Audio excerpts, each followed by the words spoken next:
Hi friends, welcome back to Mazhathulli creations. ഈ channel നിങ്ങൾക്ക് ഇഷ്ടമായാൽ ലൈക്ക് ചെയ്ത് സപ്പോർട്ട് ചെയ്യാൻ മറക്കല്ലേ. നന്ദൻ്റെ മുറിയിലേക്ക് അവന്തിക വന്നിരിക്കുകയാണ്. കേട്ടില്ലേ മിസ്റ്റർ നന്ദൻ, എൻ്റെ അമ്മായിച്ചൻ പറഞ്ഞിട്ട് പോയത് ഞാനാണ് ഇപ്പോൾ അയാളുടെ രക്ഷക. കാര്യങ്ങൾ ഏതാണ്ട് എൻ്റെ കയ്യിലായി. ഇനിയിപ്പോൾ കുറച്ച് കാര്യങ്ങളും കൂടി ഉള്ളൂ. അതും കൂടി സെറ്റായാൽ പിന്നെ തന്നെ എനിക്ക് ആവശ്യമില്ല. വേണമെങ്കിൽ ഈ ഭൂമിയിലെ ജോലി അവസാനിപ്പിച്ചിട്ട് തനിക്ക് ദൈവത്തിൻ്റെ അടുത്തേക്ക് പോവാം. എന്ത് പറയുന്നു എന്ന് അവന്തിക ചോദിക്കുന്നു. തന്നെ കൊല്ലണമെന്നുള്ള ആഗ്രഹമൊന്നും എനിക്കില്ല. പക്ഷേ ഇവിടുന്ന് താൻ എഴുന്നേറ്റ് വന്നാൽ എൻ്റെ ഏറ്റവും വലിയ ശത്രു താനായിരിക്കും. അതിനേക്കാൾ നല്ലത് താൻ മുകളിലേക്ക് പോകുന്നതല്ലേ. ഉടനെ തന്നെ ഞാൻ തൻ്റെ കാര്യത്തിൽ ഒരു തീരുമാനം എടുക്കും. പക്ഷേ എൻ്റെ കാര്യത്തിൽ അതിനു മുമ്പ് തൻ്റെ തന്തപ്പടി എന്ത് തീരുമാനം എടുക്കുന്നെന്ന് നോക്കട്ടെ. ഓക്കെ ഡിയർ എന്ന് പറഞ്ഞ് നന്ദൻ്റെ കവളിൽ ഒന്ന് തട്ടിയിട്ട് അവന്തിക അവിടെ നിന്ന് പോകുന്നുണ്ട്. വളരെ ദേഷ്യത്തോടെ നന്ദൻ കൈ ചുരുട്ടി പിടിച്ച് ആ ബെഡിൽ ഇങ്ങനെ ഇടിക്കുന്നുണ്ട്. തുടർന്ന് സന്ദീപ് അകത്തേക്ക് വരികയായിരുന്നു. സേതുമാധവൻ ഹോളിലിരിക്കുന്നു. സച്ചിയും അർച്ചനയും എല്ലാവരും അവിടേക്ക് വന്നിട്ടുണ്ട്. എല്ലാവരെയും സേതു വിളിപ്പിച്ചിരിക്കുന്നു. എല്ലാവരോടുമായിട്ട് എനിക്ക് ചില കാര്യങ്ങൾ സംസാരിക്കാനുണ്ട്. അവൻ്റെ ഗെയിം വിളിച്ചു. എന്താച്ചാ എന്ന് ചോദിക്കുമ്പോൾ സേതു പറയുന്നു, ആ ജോത്സ്യനോട് ഒന്ന് വരാൻ പറയണം. ഇവിടെ സംഭവിച്ച കാര്യങ്ങൾ എല്ലാവർക്കും അറിയാലോ. ഏത് സമയത്ത് എന്ത് സംഭവിക്കുമെന്ന ഭയപ്പാടിലാണ് ഈ വീട്ടിൽ ഇപ്പോൾ നമ്മൾ ജീവിക്കുന്നത്. അർച്ചനയുടെ കുഞ്ഞിന്റെ ജാതകദോഷം കൊണ്ടാണ് ഈ ദോഷങ്ങളെല്ലാം ഉണ്ടാകുന്നത് എന്നാണ് എല്ലാവരും വിശ്വസിക്കുന്നത്. ഇത് പറയുമ്പോൾ അർച്ചനയും സച്ചിയും സന്ദീപും ഒക്കെ പരസ്പരം നോക്കുന്നുണ്ട്.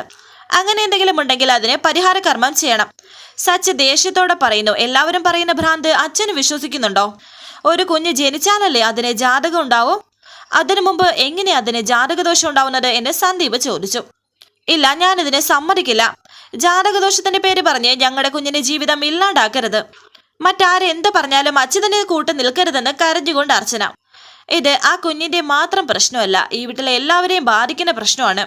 മറ്റാർക്കും ദോഷം ചെയ്യാൻ വേണ്ടിയിട്ടല്ല ജോത്സ്യനെ വിളിക്കാൻ പറഞ്ഞത്. ഈ വീടിനെ ബാധിച്ചിരിക്കുന്ന ദോഷങ്ങൾ മാറ്റാനാണ്. അച്ഛൻ പറയുന്നതിൽ എന്താ തെറ്റ്? എന്തെങ്കിലും ദോഷമുണ്ടെങ്കിൽ അത് മാറ്റുന്നത് നല്ലതല്ലേ? പിന്നീട് അതിനെക്കുറിച്ചുള്ള പേടി വേണ്ടല്ലോ എന്ന് സ്നേഹയും പറയുന്നു. ഞാൻ ആരോടും കൂടിയുള്ള വിരോധം കൊണ്ടല്ല പറഞ്ഞത്. എൻ്റെ പ്രഗ്നൻസി ഇല്ലാതെ പോയത് നന്ദേട്ടൻ ഇവിടെ അനുഭവിക്കുന്നതും അച്ഛൻ ജയിലിൽ കിടന്നതും എല്ലാം ഒന്ന് വെറുതെ ആകാൻ സാധ്യതയില്ല എന്ന് സ്നേഹ പറയുമ്പോൾ ആതിര പറയുന്നുണ്ട്, ഏതെങ്കിലും ഒരു ജോത്സ്യൻ പറയുന്നത് കൊണ്ട് മാത്രം ആരും ഒരു തീരുമാനത്തിലെത്തരുത്. ജോത്സ്യൻ വരുന്നത് കൊണ്ട് എന്താണ് തെറ്റെന്ന് സ്നേഹ ചോദിക്കുമ്പോൾ ആതിര പറയുന്നുണ്ട്, ജോത്സ്യൻ പറയുന്നത് കേട്ട് ഈ വീട്ടിലുള്ള എല്ലാ കാര്യത്തിനെയും ഉത്തരവാദി അച്ചുചേച്ചിയുടെ കുഞ്ഞാണെന്ന് പറയുന്നതിന്റെ കാരണം എന്തുവാ? ഇതിൽ ഒരു ന്യായവും അന്യായവും ഇല്ല. ഈ വീടിന്റെ ദോഷം മാറ്റാനല്ലേ ജോത്സ്യൻ വരട്ടെ എന്ന് സ്നേഹ പറയുമ്പോൾ സേതു പറയുന്നുണ്ട്, ഇതിന്റെ പേരിൽ നിങ്ങൾ തമ്മിൽ തർക്കിക്കേണ്ട കാര്യമില്ല. എനിക്ക് ഒരാളുടെ കാര്യം മാത്രം നോക്കിയാൽ പോരാ. ഇവിടെയുള്ള എല്ലാവരുടെയും അഭിപ്രായം കേൾക്കാൻ ഞാൻ ബാധ്യസ്ഥനാണ്. നാളെ തന്നെ ജോത്സ്യനോട് വരാൻ പറയണം. ഇനി ഇത് വെച്ച് നീട്ടാൻ പാടില്ല. ജോത്സ്യനെ ഞാൻ ഇപ്പോൾ തന്നെ വിളിച്ചു പറയാമെന്ന് അവന്തിക. കരഞ്ഞുകൊണ്ട് അർച്ചന അവിടെ നിന്ന് പോകുമ്പോൾ സച്ചി പറയുന്നുണ്ട്, അവളെ കരയിച്ചപ്പോൾ നിങ്ങൾക്ക് എല്ലാവർക്കും സമാധാനമായില്ലേ? അവൾ എൻ്റെ ഭാര്യയാണ്. എൻ്റെ കുഞ്ഞിൻ്റെ അമ്മയാകാൻ പോകുന്നവളാണ്. ഗർഭിണിയായ അവളുടെ മാനസിക നിലയെക്കുറിച്ച് ഒരു നിമിഷമെങ്കിലും ആലോചിച്ചിട്ടാണോ അച്ഛൻ എല്ലാവരുടെയും മുന്നിൽ വെച്ച് അവളെ ഇങ്ങനെ അപമാനിച്ചത്? ഏതെങ്കിലും ഒരു പെൺകുട്ടിക്ക് താങ്ങാൻ കഴിയുന്ന കാര്യമാണോ എല്ലാവരും കൂടി പറയുന്നത്? എനിക്കിത് സമ്മതിച്ചു തരാൻ കഴിയില്ല. അർച്ചനെ അപമാനിക്കാൻ വേണ്ടിയിട്ടല്ല ഇതൊന്നും പറയുന്നത് എന്ന് സേതു. എന്തിനാ ഇപ്പോൾ ഇവിടെ ഇങ്ങനെ ഒരു മീറ്റിംഗ് വിളിച്ചു കൂട്ടിയത്? ഗർഭിണിയായ ഒരു സ്ത്രീക്ക് ജനിക്കാൻ പോകുന്ന കുഞ്ഞിനേക്കാൾ വലുതായിട്ട് ഈ ലോകത്ത് മറ്റൊന്നുമില്ല. ആ കുഞ്ഞിനെ കുറിച്ച് എല്ലാവരും കൂടി വട്ടം കൂടി നിന്ന് കുറ്റം പറയുന്നത്. അത് സഹിച്ച് അവളിവിടെ നിൽക്കണമെന്നാണോ എല്ലാവരും കൂടി പറയുന്നത്? എനിക്ക് ദേഷ്യത്തോടെ സച്ചി പറയുമ്പോൾ ഇത് കേട്ട് സഹിക്കാൻ കഴിയാതെ സന്ദീപ് പറയുന്നുണ്ട്, ഇത് വളരെ ചീപ്പായി പോയി. ഇതിന് പിന്നിൽ ആരുടെ ബുദ്ധിയായാലും അതൊട്ടും നല്ലതല്ല. ഈ വീട്ടിൽ മറ്റുള്ളവർ അനുഭവിച്ച ദുരന്തങ്ങൾ നിങ്ങൾ മറന്നു പോവരുത്. എന്റെയും സ്നേഹയുടെയും കാര്യം പോട്ടെ, നന്ദന്റെ ഇപ്പോഴത്തെ അവസ്ഥ നിങ്ങൾ കാണുന്നതല്ലേ. ഇനിയും നിങ്ങൾക്ക് ആർക്കെങ്കിലും ഇങ്ങനെ സംഭവിച്ചാൽ അതും ഇനി കണ്ടോണ്ട് നിൽക്കണോ? വയ്യ, അനുഭവിച്ച് മടുത്തു. അതുകൊണ്ട് ആ ജോത്സ്യനോട് വരാൻ പറഞ്ഞത്, അല്ലാതെ ആരെയും മനഃപൂർവ്വം ദ്രോഹിക്കാനൊന്നുമല്ല. അതിന് പിന്നിൽ ആരുടെയും ദുഷ്ടബുദ്ധിയില്ല. ഇത് എന്റെ തീരുമാനമാണ്. ഇത് കേട്ട് ദേഷ്യത്തോടെ സച്ചി പറയുന്നു, ജോത്സ്യനോ സ്വാമിയോ പക്ഷിശാസ്ത്രക്കാരനോ ആര് വേണമെങ്കിലും വരട്ടെ. പക്ഷെ ഒരു കാര്യം ഞാൻ പറയാം, ഏതെങ്കിലും ഒരു ഫൂളിനെ കൊണ്ടിരുത്തി അതിന്റെ പേരിൽ ഞങ്ങൾക്ക് ജനിക്കാൻ പോകുന്ന കുഞ്ഞിനെ കുറ്റക്കാരനാക്കാനാണ് ഉദ്ദേശമെങ്കിൽ അത് ഞാൻ സമ്മതിക്കില്ല. ഞങ്ങളുടെ കുഞ്ഞിനെ കുറിച്ച് അനാവശ്യമായ ഒരു വാക്കെങ്കിലും അയാളുടെ നാവിൻ തുമ്പതെന്ന് വന്നാൽ പിന്നെ ഇവിടെ നടക്കാൻ പോകുന്നതിന് ഞാൻ ഉത്തരവാദി ആയിരിക്കില്ല. ഇത്രയും പറഞ്ഞ് ദേഷ്യത്തോടെ സച്ചി അവിടെ നിന്ന് പോകുമ്പോൾ ഇത് കേട്ട് പുഞ്ചിരിക്കുകയാണ് അവന്തിക. ഇത് വളരെ മോശമായി പോയച്ചാ. നാളെ ഞങ്ങളുടെ കുഞ്ഞിന്റെ പേരെങ്കിലും ആരെങ്കിലും ഇതുപോലെ ദോഷം ആരോപിച്ചാൽ അച്ഛൻ ഇതുപോലെ ജോത്സ്യനെ വിളിച്ചു വരുത്തുവോ? എന്ന് സന്ദീപ് പറയുമ്പോൾ സേതു പറയുന്നു, അപ്പോൾ ഈ വീട്ടിലെ ദോഷങ്ങൾ മാറണതാണോ നീ പറയുന്നത്? നിങ്ങളൊക്കെ എന്തൊക്കെ പറഞ്ഞാലും നാളെ ജോത്സ്യൻ വരും എന്ന് പറഞ്ഞ് സേതു പോകുന്നുണ്ട്. തുടർന്ന് അർച്ചനയെ കാണിക്കുന്നു. മുറിയിലിരുന്ന് കരയുകയാണ് അർച്ചന. സച്ചി അവിടെ എത്തി. എല്ലാവരും കൂടി ചേർന്ന് ജോത്സ്യനെ വിളിച്ചുകൊണ്ട് വരുന്നതിൽ എന്തോ കാരണമുണ്ട്. താൻ വിഷമിക്കേണ്ട, അവരാരും വിചാരിക്കുന്നതൊന്നും നടക്കാൻ പോകുന്നില്ലെന്ന് സച്ചി. ശപിക്കപ്പെട്ട കുഞ്ഞായിട്ട് നമ്മുടെ കുഞ്ഞിനെ മാറ്റാനായി ഇവർ ശ്രമിക്കുന്നത്. സച്ചിയേട്ടാ, ഒരു കാര്യം ഞാൻ പറയാം, എല്ലാവരും എന്ത് വേണമെങ്കിലും പറഞ്ഞോട്ടെ, എനിക്ക് അതിലൊന്നും ഒരു വിഷമവും ഇല്ല. അത് സമ്മതിക്കാനും ഞാൻ തയ്യാറാണ്. പക്ഷേ അവരെൻ്റെ കുഞ്ഞിൻ്റെ ജീവിതം വെച്ച് കളിച്ചാലുണ്ടല്ലോ, പിന്നെ ഞാൻ ഒന്നും നോക്കില്ല. അങ്ങനെ എന്തെങ്കിലും സംഭവിച്ചാൽ ഈ വീട്ടിൽ പിന്നെ ഞാനും എൻ്റെ കുഞ്ഞും ഉണ്ടാവില്ല. ഇവരുടെയൊക്കെ മാനസികാവസ്ഥയായി എനിക്ക് മനസ്സിലാവാത്തത്. ബുദ്ധിയും ബോധമുള്ള ഏതെങ്കിലും ഒരു മനുഷ്യൻ ജനിക്കാത്ത കുഞ്ഞിന്റെ പേരിൽ ജാതകദോഷം പറയുമോ? അവന്തിക്ക് ഏട്ടത്തിയുടെ ഉദ്ദേശം മറ്റെന്തോ ആണെന്ന് അർച്ചന. സ്വാർത്ഥത. തനിക്ക് കിട്ടാത്ത സന്തോഷം മറ്റാർക്കും കിട്ടാത്തതിന്റെ ഒരു സ്വാർത്ഥത. നന്ദേട്ടന്റെയും അവരുടെയും ജീവിതത്തിൽ ഒരു കുഞ്ഞുണ്ടായിരുന്നെങ്കിൽ അവരിങ്ങനെയൊന്നും പറയില്ലായിരുന്നു. ഇത് കേട്ട് അർച്ചന പറയുന്നുണ്ട്, വർഷങ്ങളോളം സ്വന്തം ഭർത്താവിനെ പൂട്ടിയിട്ട സ്ത്രീയാണ് അവര്. അവരുടെ കയ്യിൽ അനുഭവിച്ച പീഡനങ്ങൾ നന്ദേട്ടൻ മറന്നിട്ടുണ്ടാവില്ല. അവരൊരു മുറിയിൽ ജീവിക്കുന്നുവെന്ന് മാത്രമേ ഉള്ളൂ. അവരുടെ ഇടയിൽ യാതൊരു ദാമ്പത്യ ജീവിതവും ഇല്ല. അമ്മയാകണമെന്ന് വെറുതെ ആഗ്രഹിച്ചാൽ മാത്രം പോരാ, അതിനുള്ള അർഹതയുണ്ടെന്ന് ദൈവത്തിനും കൂടി തോന്നണം. എങ്കിലേ ദൈവം മനസ്സറിഞ്ഞ് ഒരു കുഞ്ഞിനെ കൊടുക്കും. അവർക്കത് കൊടുക്കാതെ പോയതിൽ നമ്മളാണോ ഉത്തരവാദി? എഴുത്തിയുടെ സ്വഭാവം നിനക്കറിയില്ലേ? അത് മാത്രമല്ല, അച്ഛനെ അവരിപ്പോൾ നന്നായി ബ്രെയിൻ വാഷ് ചെയ്തിട്ടുണ്ട്. അച്ഛനിപ്പോൾ പഴയതുപോലെയല്ല. അവൻ്റെ കേടുത്തി പറയുന്നതാണ് അച്ഛനിപ്പോൾ വേദവാക്യം. നാളെ ഒരു ജോത്സ്യൻ വന്നിട്ട് നമ്മുടെ കുഞ്ഞിന് ജാതകദോഷം ഉണ്ടെന്ന് എല്ലാവരുടെയും മുന്നിൽ വെച്ച് പറഞ്ഞാൽ പിന്നെ എങ്ങനെയാണ് നമ്മുടെ കുഞ്ഞ് സമാധാനത്തോടെ ഈ വീട്ടിൽ ജനിക്കുന്നത്? നമ്മുടെ കുഞ്ഞിൻ്റെ ഭാവി തന്നെ ചോദ്യം ചെയ്യപ്പെടും. സച്ചേട്ട, അങ്ങനെ ഒരു ദുർവിധി ഞാൻ എൻ്റെ കുഞ്ഞിന് വിട്ടു കൊടുക്കില്ല. നമ്മുടെ കുഞ്ഞിനെയും കൊണ്ട് ഈ വീട് വിട്ട് ഞാൻ എങ്ങോട്ടെങ്കിലും പോകുമെന്ന് അർച്ചന. അങ്ങനെ ഓടിപ്പോകാൻ തോന്നിയ എവിടം വരെ പോവും? എന്നെ സച്ചി, നമ്മുടെ കുഞ്ഞിന് സമാധാനവും സ്വസ്ഥതയുമുള്ള ഒരു ജീവിതം കിട്ടണം.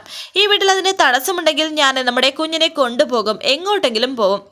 എന്തായാലും നാളെ ആ ജോത്സ്യൻ ഒന്നിങ്ങ് വരട്ടെ. നമ്മുടെ കുഞ്ഞിനെ ദ്രോഹിക്കുന്ന എന്തെങ്കിലും അയാൾ പറഞ്ഞ പിന്നെ ഞാൻ ഇടവും വലവും നോക്കില്ല, എല്ലാം തകർത്ത് തരിപ്പണമാക്കി കളയും ഞാൻ എന്ന് സച്ചി പറയുമ്പോൾ അർച്ചന പറയുന്നുണ്ട്, നമ്മുടെ കുഞ്ഞിന് ഇവരാരും പറഞ്ഞതുപോലെ ഒരു ജാതകദോഷവും ഇല്ലെന്ന് നമുക്ക് തെളിയിക്കണം. ശേഷം കാണിക്കുന്നത് മീര. അവരുടെ എല്ലാ കാര്യങ്ങളും മീരയെ വിളിച്ച് അപ്പോഴെപ്പോഴും അറിയിക്കുന്നുണ്ട്. ഇവർ രണ്ടുപേരുമാണ് ഇപ്പോൾ ഒറ്റക്കെട്ടായിട്ട് നിൽക്കുന്നത്.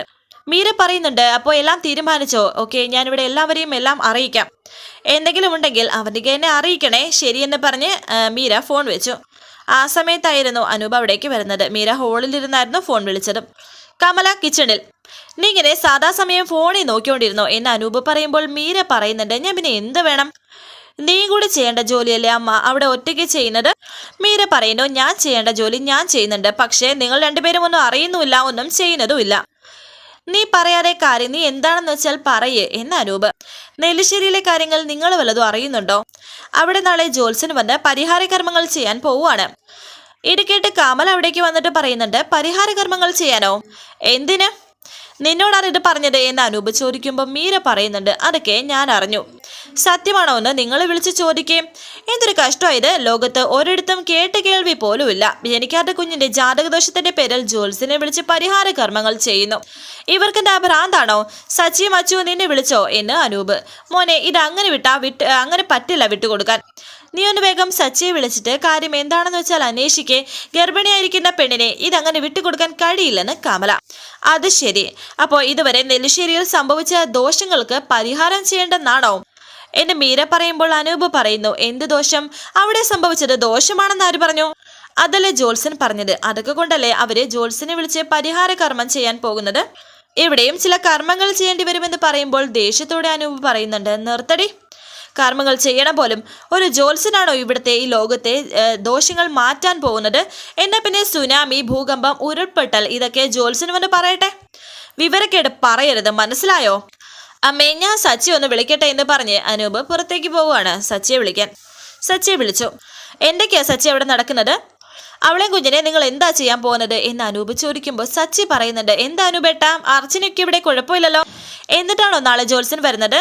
ജോത്സ്യൻ വന്നാൽ ഇവിടെ പ്രശ്നങ്ങൾക്ക് പരിഹാരം ആവുമോ? ഒരു കാര്യം ഞാൻ പറയാം, അവളെയും കുഞ്ഞിനെയും കൊണ്ട് അവിടെ ആർക്കെങ്കിലും എന്തെങ്കിലും ബുദ്ധിമുട്ടുണ്ടെങ്കിൽ ഞാൻ അവളെ ഇങ്ങോട്ട് കൂട്ടിക്കൊണ്ട് വന്നേക്കാം. ഞങ്ങൾക്ക് അവളൊരു അധികപ്പറ്റലെന്ന് അനൂപ്. ഇത് കേട്ട് മീര ഒന്ന് ഞെട്ടി. അനുപേട്ട അച്ഛൻ അങ്ങനെ ഒരു തീരുമാനം എടുത്തു എന്നുള്ളത് ശരിയാണ്.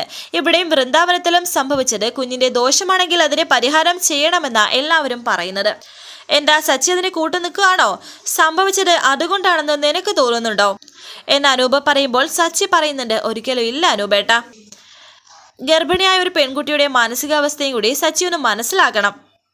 അവൾ നിന്റെ ഭാര്യയാണ്, ഒരു കുഞ്ഞിന്റെ അമ്മയാകാൻ പോകുന്നവളാണ്. ഇതുപോലെ ഏതെങ്കിലും മന്ത്രവാദിയുടെ മുന്നിൽ കൊണ്ടിരുത്തിയാൽ അവളുടെ അവസ്ഥ എന്തായിത്തീരും?